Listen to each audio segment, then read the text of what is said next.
নমস্কাৰ মই ৰীতামণি আজি আপোনালোকক ক'বলৈ ওলাইছো অলিম্পিক খেলৰ বিষয়ে এই অলিম্পিক খেল 2020 চনত টকিঅ'ত হোৱা অলিম্পিক খেল নহয় মই আপোনালোকক ক'ব বিচাৰিছো 2700 বছৰৰ আগতেই গ্ৰীচৰ এখন হাবিতলীয়া গাঁৱত অনুষ্ঠুপীয়াকৈ আৰম্ভ কৰা এখন প্ৰতিযোগিতাৰ বিষয়ে যিখন প্ৰতিযোগিতাত গাঁৱৰ সকলো যুৱক যুৱতীয়ে অংশগ্ৰহণ কৰিছিল আৰু তাতে পোন প্ৰথমবাৰৰ বাবে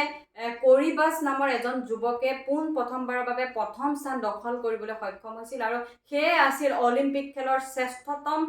চেম্পিয়ন খিতাপ অৰ্জন কৰা যাৰ ব্যক্তি আৰু যাৰ নামেই আছিল কৰিবাস আৰু সেই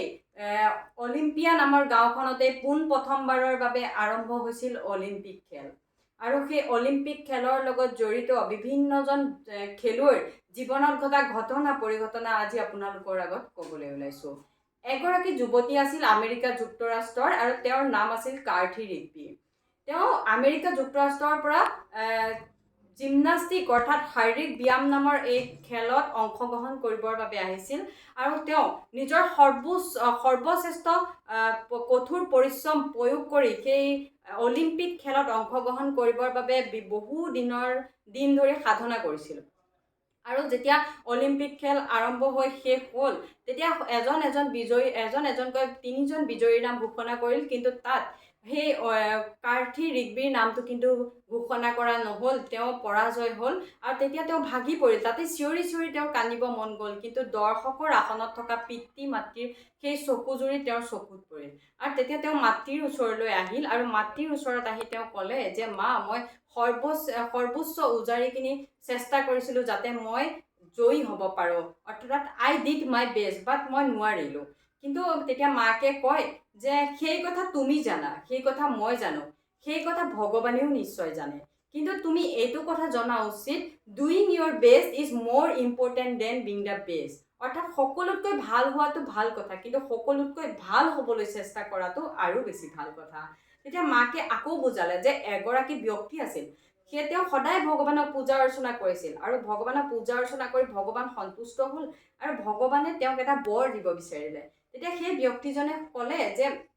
মোক তেতিয়া তেওঁক কি বৰ লাগিব কোৱাৰ আগতে ভগৱানে ক'লে যে মইতো সকলো জানো যিহেতু মই ভগৱান গতিকে তোমাক মই এই বৰ দিম কিন্তু তাৰ আগতে তুমি এই কামটো কৰিবা যে তুমি সদায় আলিবাটৰ কাষত থকা তোমালোকৰ যি ডাঙৰ সেই শিল এচটা আছে সেই শিলচটা সেই এঠাইৰ পৰা আন ঠাইলৈ তুমি আঁতৰাবলৈ চেষ্টা কৰিব লাগিব